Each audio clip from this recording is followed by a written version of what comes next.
Isa din sa ultimate na dark horse ng 2024 Miss Universe Philippines competition ay ang kinatawan ng Baguio na si Tara Valencia, na kung saan ang ganda niya sa kanyang latest na larawan at malalati na ang kanyang aurahan at datingan. Baka siyang sisira sa placement ng mga frontrunners ngayong taon.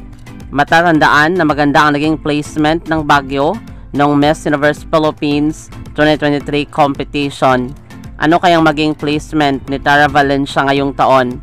Samantala, may 45 kandidata ang kumpirmadong lalahok sa 2024 competition at may inaabangan pang mga local pageants at mga appointed queens sa accredited partner ng Miss Universe Philippines organization. Maraming salamat sa panunood. Para maging updated ka, huwag kalimutang mag-subscribe.